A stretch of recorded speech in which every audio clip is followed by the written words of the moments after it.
bien, buenas tardes. Pues yo también, por lo que me toca, agradecer la invitación de estar aquí, porque al final es en lo que estoy, ¿no? En compartir mi testimonio y un poco mi trayectoria de vida, ¿no? Y lo que he podido ir aportando desde mi pequeñez, ¿no? La historia de sufrimiento que me ha tocado vivir, una de las tantas historias de sufrimiento que ha pasado aquí en este país, me hizo tomar conciencia y empezar a trabajar en la cultura de la paz, ¿no? Quise, como ha dicho ella, poner mi granito de arena. Es que tu nombre se llama Irantxu. Poner mi granito de arena, pequeñito, pero para contribuir en lo que me fuese posible en la construcción de caminos de convivencia. Para ello, pues tuve que hacer un gran esfuerzo, la verdad, y lo primero fue pedir ayuda a Dios para que me ayudase en esta etapa de vida que me tocaba vivir, ¿no? Bueno, pues voy a resumir. Ella ya ha dicho un poco desde dónde parto, ¿no? Ella ya ha dicho que el 4 de junio del 2000 le mataron mató a Jesús Mari de un tiro en la nuca y eso.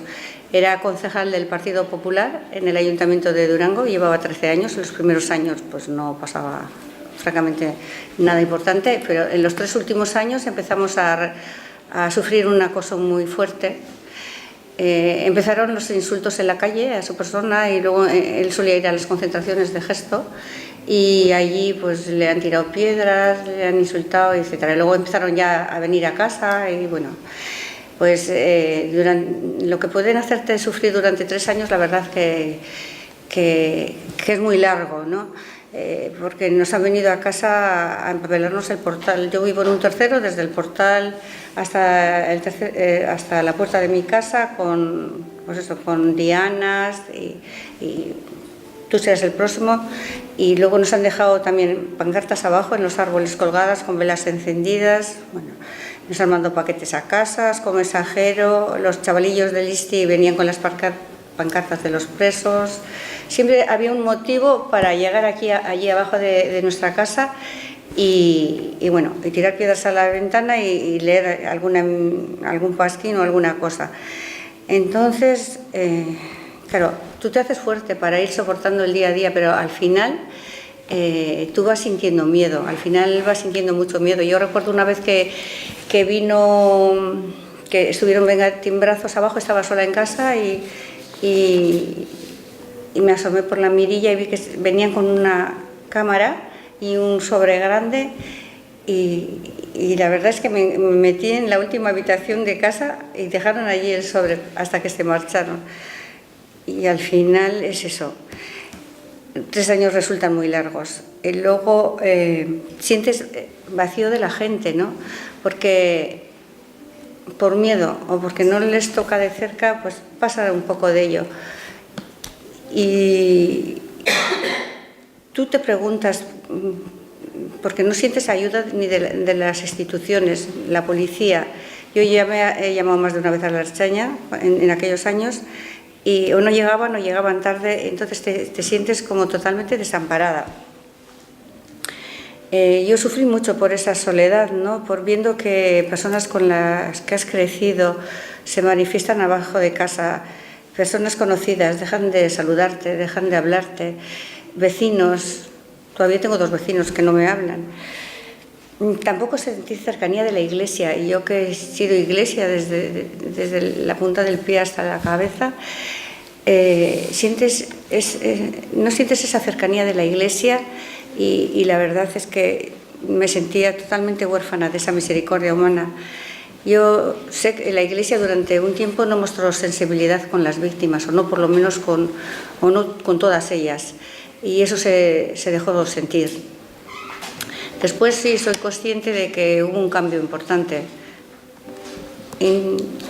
La situación familiar en mi casa era un poco triste, porque debido a lo que nos estaba sucediendo, pues teníamos problemas. Mi hija pequeña le dejó de hablar a su padre y bueno, la situación era muy complicada. Mi marido había llevado 2 años guardaespaldas, pero el último año, en el 99, hubo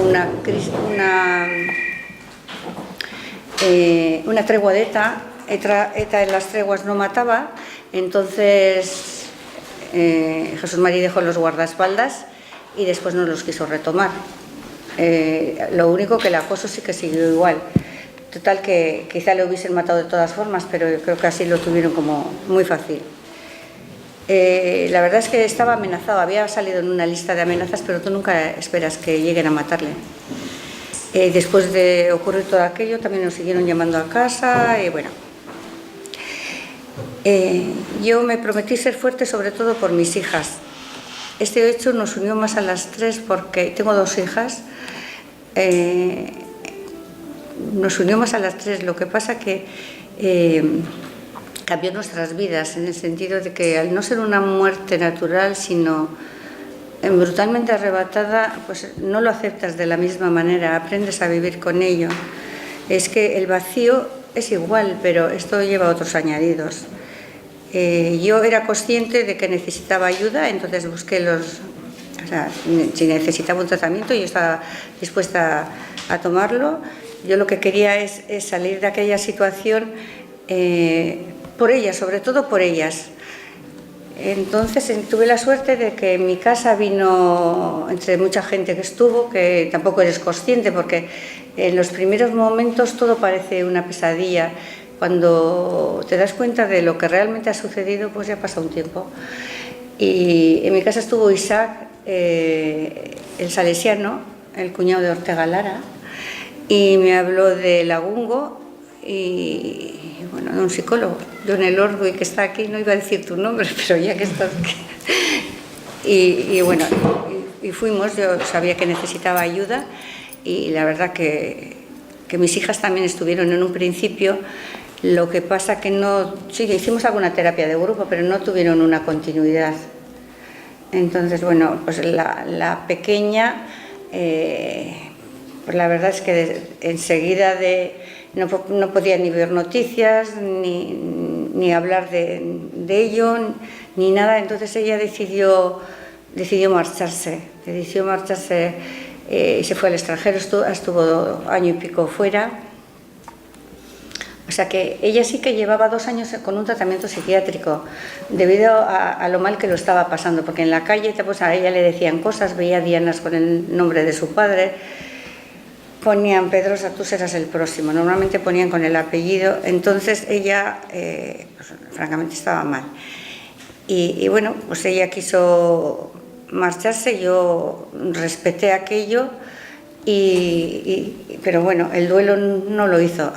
Estuvo año y medio fuera y a la vuelta su sensibilidad seguía dañada. Entonces, cuando vino, pues dijo, yo con este apellido que tengo no me voy a poder colocar, y decidió marcharse a Madrid, seguir poniendo distancia en medio. Y se fue a hacer un máster a Madrid y el novio se fue con ella. Y claro, sí, incluso se casaron estando en Madrid, estuvieron 4 años ya casados, 7 años y pico hizo en Madrid, pero ¿qué pasaba? Que quería tener familia y ella estaba muy sola y nosotros estábamos aquí, sus amigos estaban aquí, su vida estaba aquí, tenía que volver. Encima ella me solía decir, ama, yo no le decía las cosas donde iba, sí contaba siempre con la mayor y siempre he tenido el apoyo de la mayor a hacer lo que he hecho, aunque ella no salía porque ella se casaba al mes siguiente, que su padre iba a ser el padrino, y nos preguntaron encima que si íbamos a seguir con la boda y yo dije que sí, porque en esos momentos piensas, esto no nos van a estropear tan bien, su padre hubiese querido que esto hubiese seguido para adelante y así que se casó. En esas circunstancias ella se casó y fue una buena cosa que hizo porque resulta que luego cayó con una depresión bastante fuerte, sentía fobia social, claro, como habíamos tenido tanto acoso de la gente, pues lo que sentía era ella fue salir a la calle como que le costaba mucho para lo que iba. La pequeña a los 7 años y medio tuvo que volver porque quería tener familia y al principio pues me decía, ama, tú estás en todas partes, y yo no contaba con ella para nada, pero ella pues le llegaba algún de oídas. Y bueno, pues luego ha seguido con su vida y si tiene 2 niños pequeños está mejor, pero no está bien. No está bien. Es una niña que ha tenido una manera de ser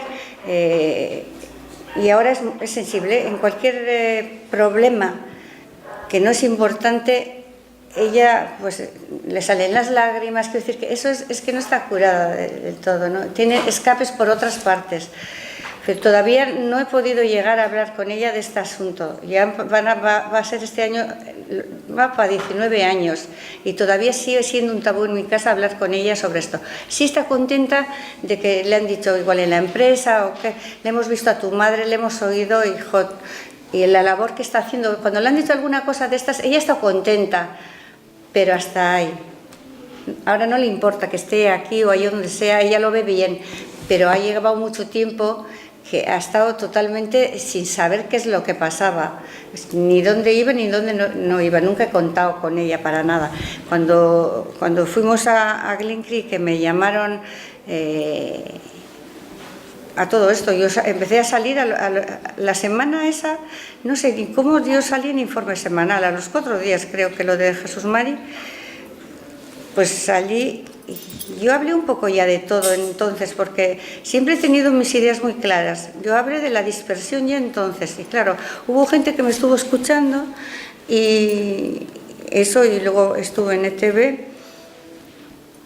y pues me llamaron del Carri para hacer una reunión en Pamplona, que por cierto, en aquella reunión yo me podría haber desanimado un montón, porque tal como terminó, estábamos Gorka Landaburu, Lourdes Zabalza y yo, y el mediador, el que nos presentaba, el chico, y yo fui con Jonan Fernández. Y yo llevaba 4 puntitos de nada, era la primera vez que yo, aunque había hablado y eso en entrevistas, nunca había salido al público. Creía que era incapaz de salir, pero bueno, me de fuerza y bueno, fui, ¿no? Pero la gente al hablar, quedaron que fuesen por escrita las preguntas, porque entonces era muy complicado todo, ¿no? Y estaba lleno, ¿eh? Y la gente no respetó eso, la gente se empezó a levantar. Y tú, le decían a Lourdes, ¿cómo te sientas te sientas al lado de esta? Le decían. Y claro, la otra lo que dijo, yo no tengo ningún problema ni al lado de esta, ni yo no, estoy estupendamente aquí sentada a su lado, ¿no? Y luego pues empezaron que si los presos, que tal cual, se armó tal follón que nos tuvieron que sacar por un lateral. Y aquella mesa redonda me acompañó mi hija, la mayor, que dijo, voy a ir contigo, mamá. Y vino y ya dijo, nunca más. Nos tuvieron que sacar por un lateral del lío que se organizó allí. Con aquello quiero decir que te podía bajar un poco la moral, pero no, en absoluto, todo lo contrario.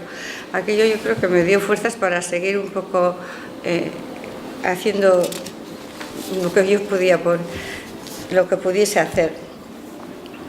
Yo, con la ayuda de John, fui retomando las cosas que me hacían sentirme bien. Yo estaba en una ONG, entonces en Durango, una ONG local, y éramos voluntarios todos los que estábamos, y al final éramos 13 mujeres las que estábamos, y yo la verdad es que el apoyo y el cariño de mis compañeras pues fue muy importante. También tuve otras compañeras, también estaba en la escuela de idiomas, porque yo, claro, empecé a trabajar muy joven, con 18 años tuve que trabajar porque mi padre se puso muy enfermo, entonces todo lo que había dejado yo sin esto fui retomando. Yo con 44 años tuve que dejar de trabajar porque cerró la empresa, y entonces me dediqué pues a estudiar lo que había hecho antes, idiomas que me gustaban y todas estas cosas, ¿no? Y yo decía, yo quería ir retomando también aquello. Yo no me importaba tomarme mi pastillita del Esatin para ir a la clase, pero yo acudía. Lo que no podía es estar en grupos grandes, porque igual era una cosa mía, pero yo me sentía como observada en los grupos grandes, entonces pero iba en grupos pequeños, ¿no? Estudié primero euskera, precisamente cuando le mataron a Jesús Mari, yo estaba en euskera, estaba estudiando en AECA, y los profesores, la verdad, todos escribieron, me hicieron una carta firmando todos, solidarizándose conmigo y dando todo su apoyo, y la verdad es que fue estupendo. Es decir, que muchas veces dices, hay que creer en la persona, en las personas, ¿no? Yo sí que me he sentido a veces, al estar mi marido en el Partido Popular, me he sentido muchas veces que me han puesto una etiqueta antes de oírme porque me ha pasado también, incluso ahora ya contaré, en una universidad en Vitoria, el mes pasado creo que fue.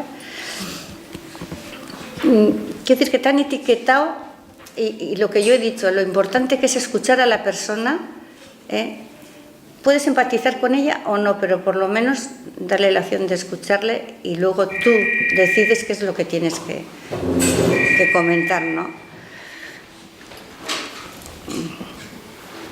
Después de lo ocurrido sí se me acercaron personas que lamentaron no haber estado en los momentos difíciles, porque la verdad que la soledad que sientes porque te van dejando de lado es muy grande. Y quiero decir que esto mismo le he oído a otras personas que le ha sucedido lo mismo que a mí, ¿no? Que en cuanto o tienes un guardaespaldas, el marido, o tienes no sé qué, te dejan de lado y bueno, y a personas que han tenido una amistad contigo, a otra chica que estaba conmigo en euskera le dijeron, pero tú eres amiga de esta, cuando su marido había sido íntimo de mi marido, pero luego resulta que el marido ya se había muerto, pero tenía un hijo en la cárcel, y el hecho solamente de tener ese hijo en la cárcel, ya yo era, pues, qué sé yo, una escoria ya para que esa chica, que ella conocía porque era vecina de ella, no estuviese conmigo. Y que le dijo ella, ¿y tú me vas a decir a quién voy a elegir yo, quiénes van a ser mis amistades? Pero voy al hecho en sí, ¿no? Yo soy cristiana y Jesús ha sido siempre una referencia en mi vida. Él nos invita a perdonar y yo necesitaba perdonar. Lo que pasa, para liberarme para sentirme bien conmigo misma, liberarme y sentirme bien conmigo misma. Lo que pasa es que al principio, cuando tú vas reflexionando el día a día, pues la herida al principio pues está reciente y la impotencia y la rabia pues te afloran.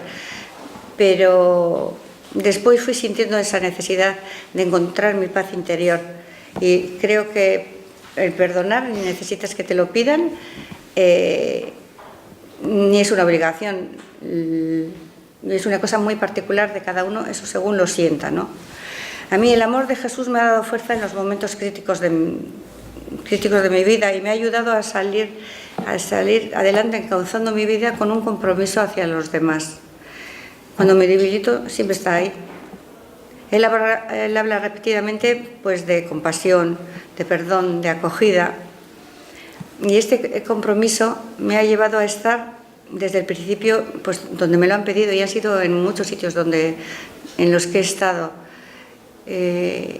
Yo recuerdo, ¿verdad, John? Que me decía, tienes que aprender a decir que no, pero yo no era capaz de decir que no, y pasaba 2 o 3 días con un dolor de tripas y luego, pues nada, ya iba y ya me sentía como recompensada, ¿no? Agradecer también a Gesto por la Paz por su compromiso durante tantos años. Yo me acuerdo que yo salía muy tarde de trabajar y los primeros años que cuando mi marido sí que solía estar, había 3 o 4 personas. Yo quiero decir que la valentía que tenían aquellas personas en salir a la calle cada vez que pasaba algo, además daba igual, un victimario, otro victimario, hacían en Durango, un pueblo pequeño, empezaron 3 y 4 personas a salir a la calle. Luego fue algo, pero quiero decir que la gente tuvo oportunidades de adherirse a estos grupos de paz. Y no es que estoy mirando el pasado, pero quiero decir que cuando se dice, es que ha habido mucha gente que no ha entendido, que no ha justificado, pero no ha hecho nada, no se ha implicado para que esto durase menos.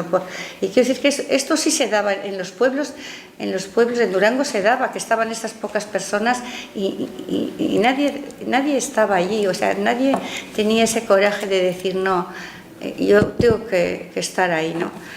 Yo solamente pues porque no mirando al pasado, sino un recordatorio de esa labor tan importante que hicieron, ¿no?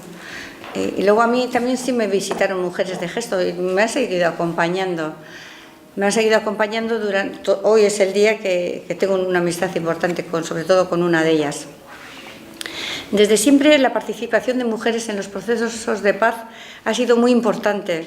han tendido puentes frente a los conflictos políticos de sus países, y los tenemos en diferentes países, en Bolivia, en Perú, en un montón de sitios. Son los movimientos de mujeres pacifistas lo que demuestran a lo largo de la historia que se ha trabajado y se puede seguir trabajando en la construcción de la paz y la convivencia. El papel feminista ha sido imprescindible en estas luchas pacifistas y sociales. Creo que las mujeres somos sobre todo constantes y no abandonamos fácilmente las metas que pretendemos llevar a cabo en el recorrido de nuestras vidas. Es porque ya empezando de las mujeres bíblicas, ¿no?, que tienen una labor tan importante, ¿no?, en la época de Jesús. Bueno, antes he comentado que en el 2007 estaba Maisabel, que le conocía solamente de las concentraciones de Gesto por la Paz que se hacía una vez al año aquí en el Parque Doña Casilda, que yo siempre he venido, y ella solía estar, le conocía de eso. Cuando me llamó era la única referencia que tenía de ellas, bueno, y lo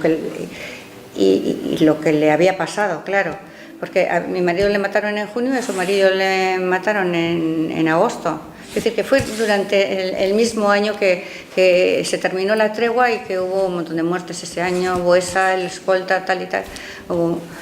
Y bueno, me llamaron y era una iniciativa para tomar, una iniciativa plural. Empezó con víctimas del GAL, Batallón Vasco Español y ETA. Éramos familiares directos de personas que, o bien pues hermano, esposo, hijo, de personas fallecidas. Creo que todas las personas que fuimos teníamos esa inquietud de conocer, porque luego lo hemos comentado, otras historias de sufrimiento, que ha sido como la tuya, pero que la has oído ahí, sin más. Pues vas con miedo, vas con nervios, no conoces a nadie, no sabes lo que te vas a encontrar, no sabes cómo te van a sentir. Y yo, por el hecho, encima de que mi marido había sido del PP, siempre he tenido esa cosa de que igual me etiquetaban antes de nada, y es que me lo han hecho, no una vez, me lo han hecho más de una vez, ¿no? Entonces, bueno, pues también tenía que paliar con ello, ¿no?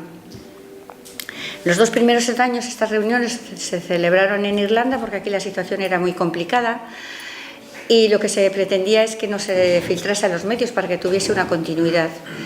Y luego ya sí, luego ya se fue, nos fuimos acercando después de los 2 primeros años, y luego además encima se abrió el abanico, ¿no?, a otras personas, a personas perseguidas, amenazadas, torturadas, personas que habían sufrido vulneración de derechos humanos dentro de lo que estaba pasando en este país.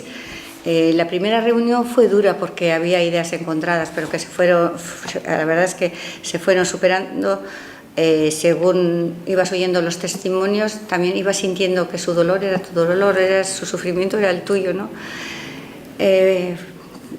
Fue esta iniciativa que se fue desarrollada durante 5 años, centrándose en la relación personal, rompiendo barreras y estereotipos. Nos acercamos los unos a los otros y nos permitió compartir experiencias, conocerlas, entenderlas y tomar conciencia de lo injusto, de lo injustificable de la violencia que habíamos padecido.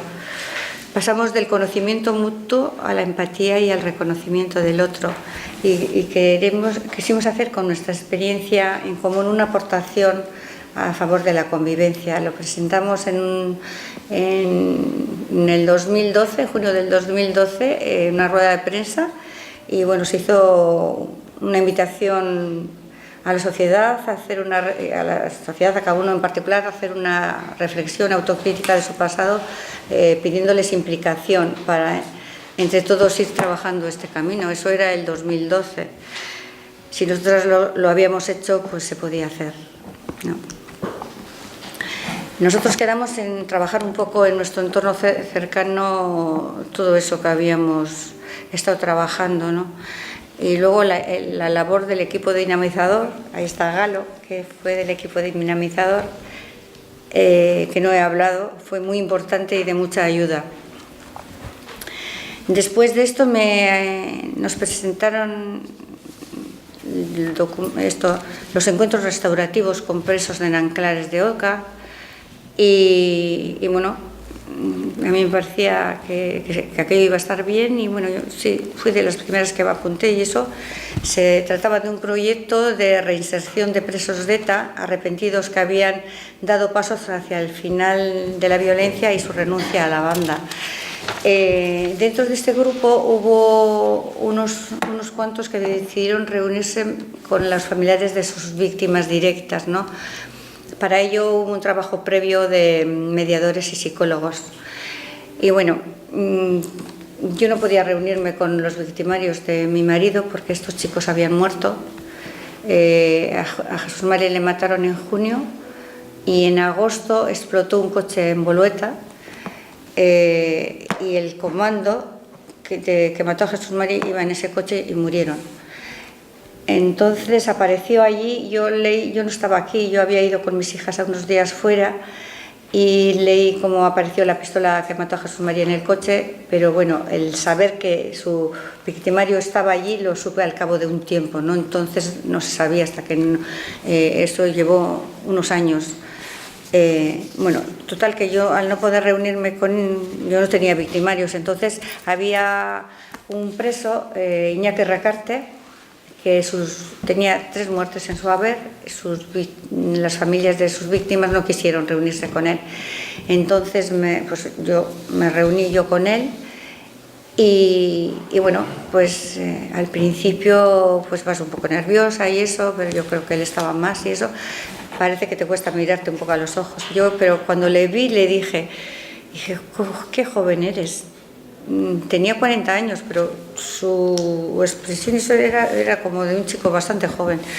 Y le dije, pues desde los 19 que estaba en la cárcel, le dije, ¿te has pasado toda tu juventud en la cárcel? Y la verdad, mi historia era triste, pero la suya también, era muy triste su historia.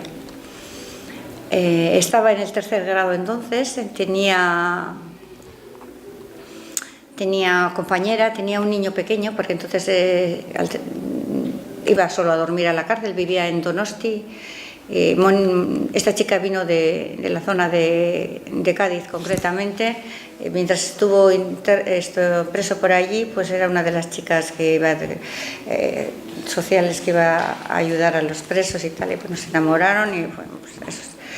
Y al final se vino para acá y tuvieron ese niño y luego me dijo que estaba volcado en su niño, que quería tener más niños, pero que con el tiempo que él tendría que contarle su historia a sus hijos, que no sabía ni cómo ni cuándo, pero que lo tendría que hacer.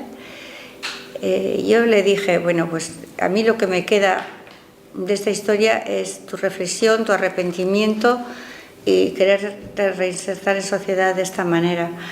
Y lo pasado y no tiene vuelta de hoja, el destrozo de esas familias pues tampoco. Entonces bueno, yo le animé para que él siguiese en esa línea. Y creo que todos nos merecemos una segunda oportunidad y creo que la justicia no tiene que ser solamente punitiva, sino rehabilitadora o restauradora.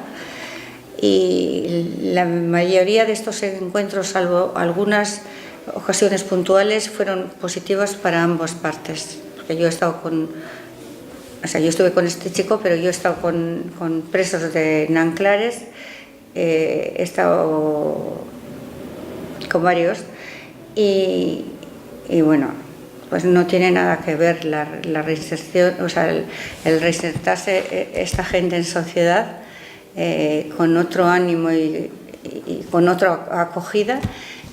Ojalá que la mayoría en realidad que la justicia fuese así restaurativa y ellos también se rehabilitasen en ese sentido, porque esa sería la forma de construir una sociedad más feliz. Pero bueno, después de... Sí, yo por ejemplo con Urrusolo Sistiaga también he estado en Durango. Cuando estuvo Gogora en Durango, a mí en Durango me costó mucho hablar. Gogora sabéis que es el Instituto de la Memoria y la carpa suele ir por los pueblos y esto, y entonces en cada ciudad pues bueno, a mí me dijeron en Durango porque a Jesús María le mataron allí, ¿no? estuvo el vicario, Ángel Mario Unzueta fue el que estuvo con nosotros, y estuvo otra chavalita que ella, el victimario había sido la policía. Bueno, quiero decir que a mí en Durango me costó mucho hablar y quizá muchas cosas no conté, pero solo estuvo allí escuchándome y me dijo que me quería hacer una pregunta, pero que luego no se atrevió. Ya hubo gente de la izquierda abertzale que me dio un abrazo, y bueno, luego sí que estuve con él y con Carmen Isasola y con Aintzane Cenarro, estuvimos tomando algo, y bueno, y he estado en otras ocasiones. Y con los presos también he tenido bastante yo participé en La mirada del otro, en ese teatro, no sé si, aquí se ha dado desde luego en la Alhóndiga, que es un poco representando un encuentro restaurativo, ¿no? Aparece el mediador, el preso y la víctima. Entonces, actuamos, bueno, nos cogieron testimonio a varias víctimas y a varios presos. Y entonces ellos hacían un borraste de todos, tú te veías reflejada en algunas escenas o en lo que sea, y un poco de todos. Entonces sí que conocía a por lo menos esos 6 o 7 presos que habían participado, y bueno, ellos estuvieron en los asientos de detrás, y bueno, quiero decir que la conexión fue maja, la verdad. Bueno, pues luego, desde hace 7 años, vengo participando en el módulo educativo Adi Adian. El primero era Víctimas Educadoras, que nos presentaron Galo Bilbao y Isabel Echevarría. Y bueno, a mí me pareció que era importante que la gente joven conociese de primera mano, o sea, poner un rostro a esa historia, y que fuesen conociendo un poco la historia de sufrimiento de lo que aquí ha sucedido, porque se trata de explicar el daño sufrido y los efectos que ha tenido en nuestras vidas, con un mensaje constructivo y basándonos en el respeto a los derechos humanos para que nunca vuelva a ocurrir. Ese es el mensaje de todo, sea quien sea el victimario, sea que sea la víctima que va a dar el testimonio. Hasta este año ha estado dirigido a alumnos cuarto de la ESO, primero y segundo de bachiller, y últimamente se ha empezado en la universidad. La evaluación suele ser positiva y enriquecedora para ambos. Luego, dentro de la gente que estamos en Adi Adian, un grupo de víctimas también nos estuvimos reuniendo, consensuando y elaborando un documento, Eraikis. Se trataba un poco al estilo de lo que hicimos en Glen Creek, ¿no? Somos un grupo plural, diverso, que decidió compartir reflexiones, vivencias y experiencias de dolor que hemos sufrido con ánimo restaurador y constructivo. Y esto se presentó en la Comisión de Derechos Humanos en el Parlamento Vasco. Estuvimos hablando con cada partido político, explicando un poco el texto que llevábamos, explicando lo que pedíamos a la sociedad, a los políticos, a quiénes éramos nosotras, y a los periodistas, porque todo el mundo tenía mucho que ver en esta historia, ¿no? Y qué cosa, a nivel particular casi todos consensuaban casi al 100%, todos, pero luego los portavoces, a la hora de exponer en el Parlamento la historia esta del documento, que era lo que nosotros aportábamos, pues ya no consensuaban al 100% el documento, claro. Ya tenían que seguir las directrices de partido, y entonces, si tú no haces estas cosas, yo no voy a hacer estas otras. Entonces, si van echándose la pelota uno a otro, y entonces, bueno, así es como nos está luciendo el pelo con los políticos. Bueno, nosotros somos ese grupo plural que creemos que los derechos humanos son un absoluto éticos, que la violencia es inadmisible y no tiene justificación alguna. Nosotros lo que queríamos oír a los políticos decir por unanimidad es que matar estuvo mal. Pues increíblemente difícil hoy día también. Siendo un grupo diverso, compartimos una serie de valores como tolerancia, respeto y valor a la diversidad, empatía y solidaridad y libertad. Eso entre unos cuantos valores. El sectarismo y desprecio hacia las personas diferentes, así como el miedo a expresarse abiertamente, indican que aún estamos lejos de este valor. Compartimos justicia e igualdad. Todas las víctimas del signo que seamos tenemos el mismo derecho a que se haga justicia a la verdad, la memoria, el reconocimiento y la reparación de forma equitativa. El valor de la paz asentada en unos principios éticos, morales y sólidos. Compartimos también valentía y responsabilidad y compromiso. La falta de análisis crítico y una revisión del pasado, así como la no asunción de las responsabilidades, o sea, no asumirlas en relación a la violencia, pues nos aleja de este valor. Participar en iniciativas de paz y para la memoria, dar visibilidad a lo que ha sucedido, compartir testimonios y relatos, son ejemplos de implicación y compromiso. El diálogo y la escucha son nuestras herramientas. Nuestra voluntad de conciliación nos permite alcanzar consensos y llegar a acuerdos. Con nuestra presencia ponemos encima de la mesa una realidad que es incómoda y que muchos prefieren olvidar. Los asuntos sin resolver antes o después empañan el futuro. Por eso es necesario que las nuevas generaciones que no han vivido lo que a nosotros nos ha tocado vivir conozcan lo sucedido, una realidad que en cierta forma les atañe. El valor de la memoria pasa por la suma de historias personales de todas y cada una de nosotras y también es una responsabilidad compartida por parte de las instituciones y de la sociedad. Por ello pedimos a la sociedad que se implique en la labor de la construcción de la convivencia. El cese de ETA fue una buena noticia que tardó demasiado en llegar. Algo positivo después de tanto sufrimiento y dolor. Es cierto que todos ganamos. Respirar tranquilidad se ha generalizado, pero una sociedad sin violencia no es una sociedad reconciliada.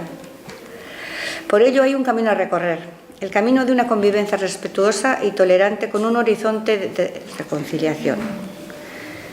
Nosotros entendemos que hubo, pues eso, lo que ha dicho antes, un amplio sector de la sociedad que no justificó ni entendió el terrorismo y la violencia, pero que no hizo lo suficiente para enfrentarse a ella. Por eso he dicho lo de Gesto. Agradecemos a la parte de la sociedad como Gesto y a alguna que trabajó por la paz y otras asociaciones que trabajaron por la paz. Es perceptible que sigue habiendo miedo, porque se nota en parte de esta sociedad. No todo el mundo puede expresar lo que siente con libertad y es que todavía sigue latiente el odio. Hace poco estuvo en mi casa uno que está conmigo en A Día a Día y le tocó estar en la zona de Mondragón y me dijo: no te puedes creer lo que la gente justifica todo lo que ha pasado. Es que él mismo se había quedado alucinando con todo lo que allí percibió. Así es que hay mucho trabajo por hacer. El reconocimiento del sufrimiento es un ejercicio básico de compasión humana. Aceptar y tomar conciencia de toda esa variedad de sufrimientos humanos que componen nuestra realidad. Un camino que está iniciado y que tiene la educación para la paz su instrumento fundamental y más eficaz. Hay que ser conscientes de todas estas dificultades, pero para llevarlo adelante exige por parte de todos un gran esfuerzo de generosidad y empatía. Es un momento de oportunidades, desde luego, sin precedentes, lo que tenemos ahora. O sea, que es importante ese trabajo que tenemos que hacer. La carga todavía reciente de esta historia de incompresiones, desencuentros y enfrentamientos políticos, sobre todo, constituye una dificultad objetiva para impulsar y llevar adelante un proyecto a favor de la paz y la convivencia y lograr por unanimidad política y social, definiendo la vida y los derechos humanos como objetivo. Yo, en la ponencia del año pasado, que quisieron poner un suelo,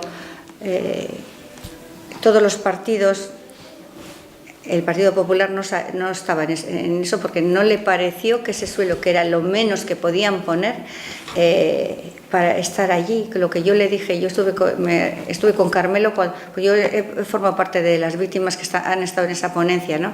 Porque dentro de los partidos políticos, menos el PP que no estaba, cada uno tenía opción a llevar a 2 víctimas para que diese su testimonio, para que dijese lo que quisiera decir allí, ¿no?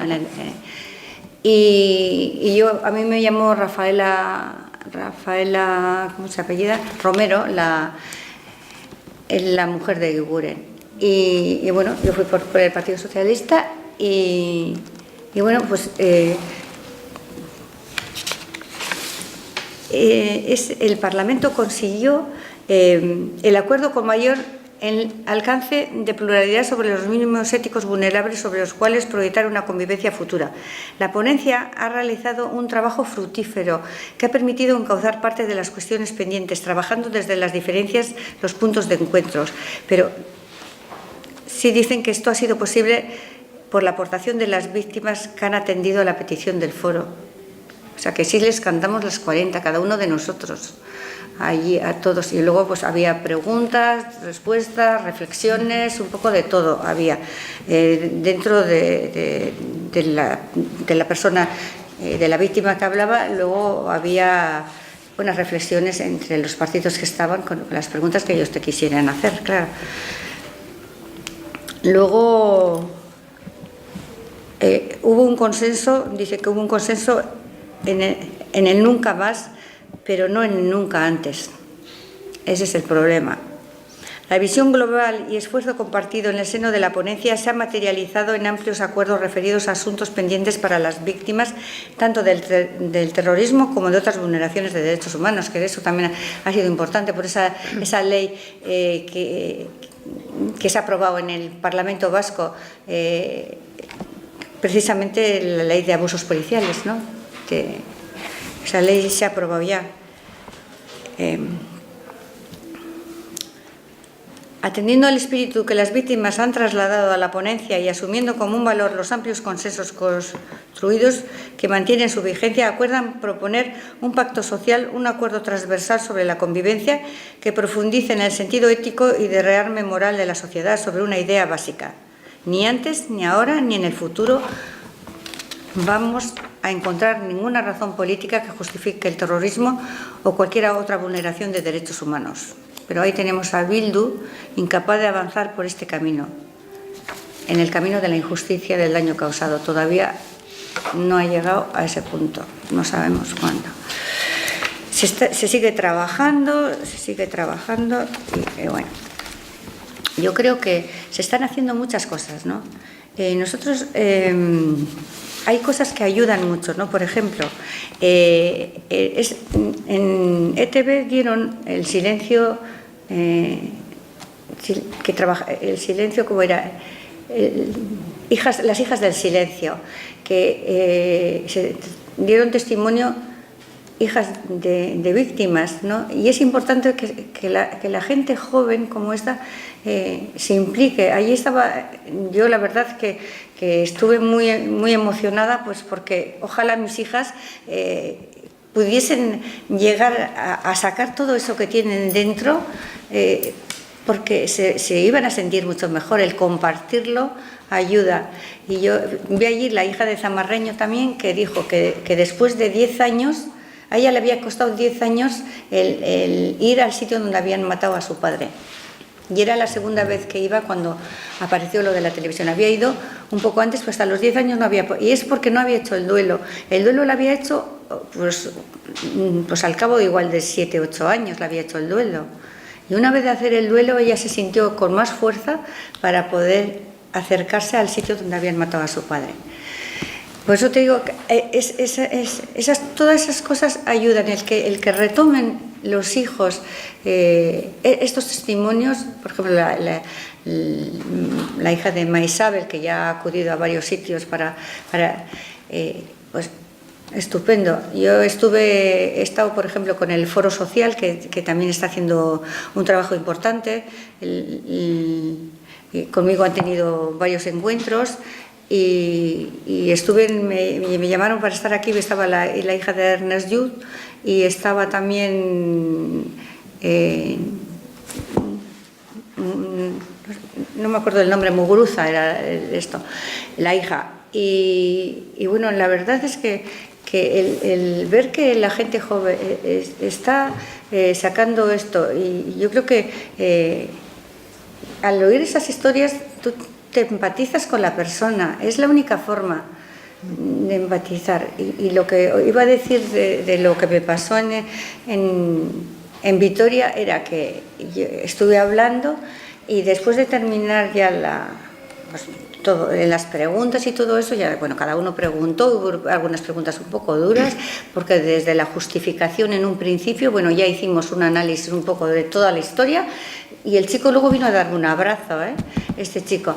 Y luego otro chico también que vino a dar un abrazo, no, me dio dos, porque me dijo que él, cuando le dijeron que era yo la que iba a hablar, que dijo, ya viene esta facha a darnos un mitin.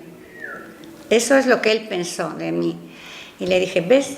Ahora te has dado cuenta que primero tienes que escuchar a la persona lo que te quiere decir, y puedes empatizar o no, pero por lo menos darle la oportunidad de escucharle, ¿no? Lo importante que es escuchar a las personas. Eso ha sido el mes pasado. Y bueno, el chico la verdad estuvo majísimo. Pero bueno, yo creo que esto te puede servir de reflexión un poco para que tú no te adelantes un poco y le pongas ya un cartel a la persona antes de saber qué es lo que esa persona te quiere decir o cómo es esa persona.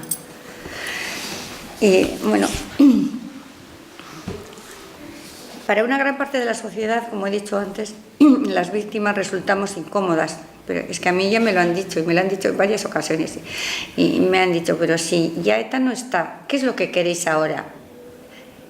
Y resulta ingrato estar escuchando estas cosas, ¿no?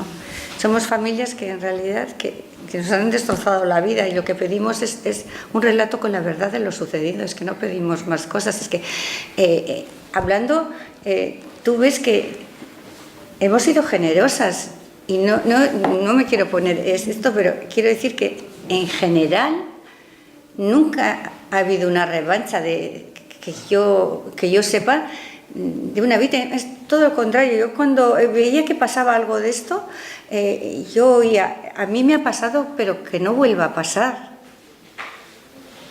A mí ya me ha pasado, pero ojalá nunca más. Por eso digo que no se puede construir un futuro sobre el olvido, no. Si estamos todavía con la guerra civil porque no se hizo bien la transición, y en ese momento pareció que era lo mejor que había, ¿no?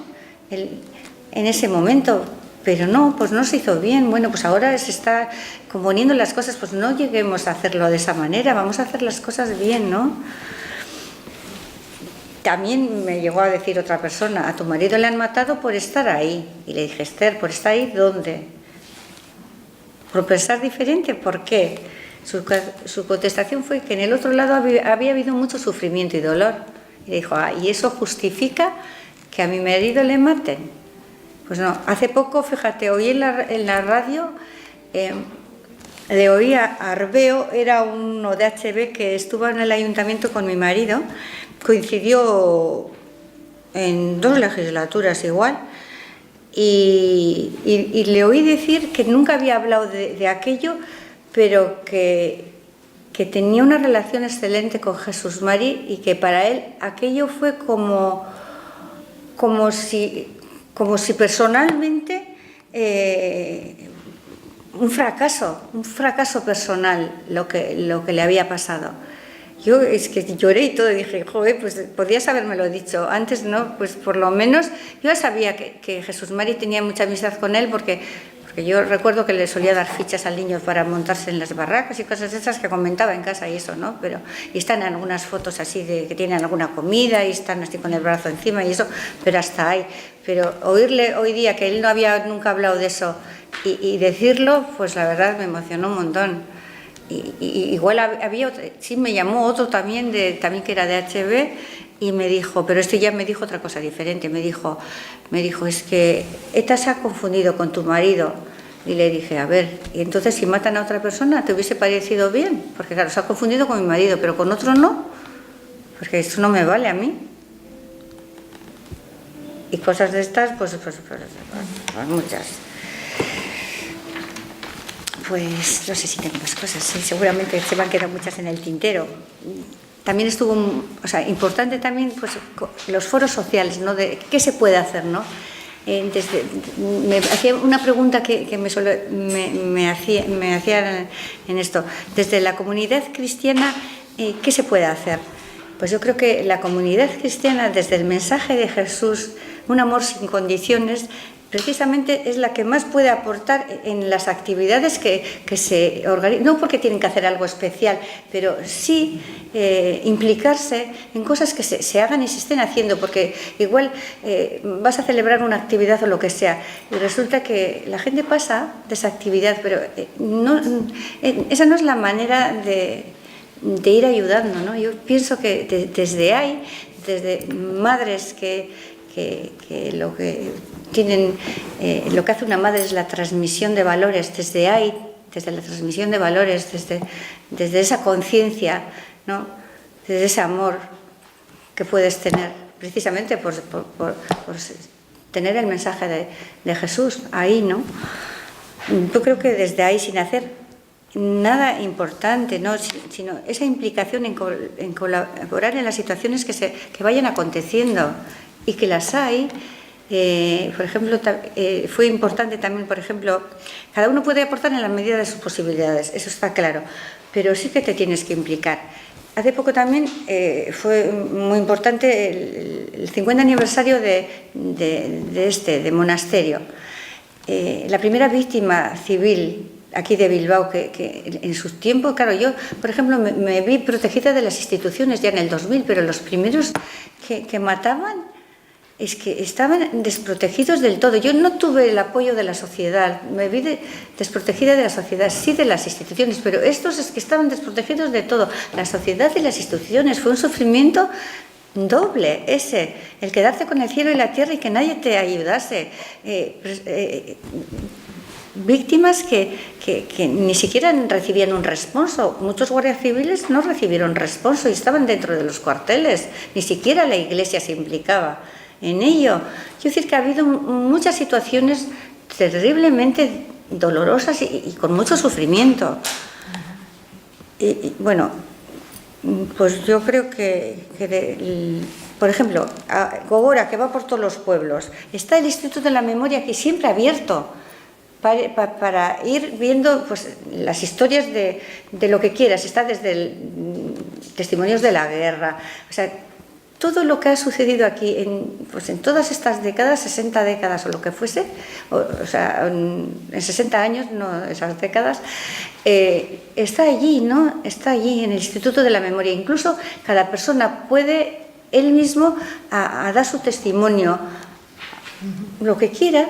Está abierto a todo. Y luego cuando va a las carpas por los pueblos, yo he estado en varios, estuve también mi marido era de Ordizia, y cuando estuvo en Basaini, yo estuve allí precisamente por ser mi marido de allí, ¿no? Y también tomé parte de eso. Y la gente que acude, pues ¿por qué no se implica más gente en acudir? Porque claro, luego en realidad ahora lo que se hace, en vez de solamente los testimonios, pues las víctimas que podamos ir, pues nos sentamos y la sociedad se pone enfrente, ¿no? Y es un poco el compartir, el dialogar, un poco sobre eso. No es que nosotros damos nuestro testimonio y luego para nosotros son las preguntas solo. No, salen algunas cosas de nuestras vivencias, de nuestra historia, de nuestras reflexiones, de todo esto. Pero luego la gente es la que se tiene que implicar en preguntar, en aportar, en lo que quiera. Todo esto es lo que enriquece y es lo que va construyendo. Entonces, bueno, yo creo que la afluencia que hay de gente, que no suele ser masiva, claro, suele ser pues como suele ser, pues esa gente, pues ahí sí que se puede implicar en cosas de estas. Y no hay cosas especiales, sino lo del día a día, en tu manera de vivir la vida el día a día. Pues luego, dentro de la ponencia también se tomaron distintos puntos, ¿no? Entre los puntos, esto que nos trae a muchas víctimas, hombre, no te gusta, pero yo francamente paso un poco de ello. Los homenajes a los presos que se hacen en los sitios. A ver, yo la última vez estuve además compartiendo una entrevista con un chico de Mondragón, que el problema de él es que su hermano había muerto en un accidente de tráfico al ir a visitar a un amigo. Entonces él se consideraba víctima de tercera, de cuarta, de no sé qué, que no estaba reconocido. Yo lo que le dije que todo eso tiene que estar reconocido. No es lo mismo, es diferente, pero no importa. Cada uno en su justa medida tiene que estar reconocido. Y hablando de lo de los presos, que dice, ¿y cómo esa alegría que tienen? Y digo, sí, esa alegría hay que manifestarla. Si a ti te viene un familiar que ha estado preso muchos años, tú tienes que manifestar esa alegría. El recibimiento le tiene que hacer la familia, los amigos, pero no a nivel de municipal y todas estas cosas que se dan en muchos sitios. Eso no hay que hacer, porque eso es contraproducente para muchas víctimas que hemos sufrido mucho. O sea, el homenaje, por supuesto, sus allegados, sus amigos, su entorno, pero no a nivel de que ha sido un gudari que viene de la guerra y que ha hecho, qué sé yo. A ese nivel sí, claro que sí, tienen que sentir alegría de que venga una persona que ha estado durante tanto tiempo encerrada, ¿no? Eso sí hay que manifestar, pero en ese sentido, sin algarabías, sin manifestaciones enormes, porque si queremos construir caminos de convivencia, todos tenemos que poner de nuestra parte algo.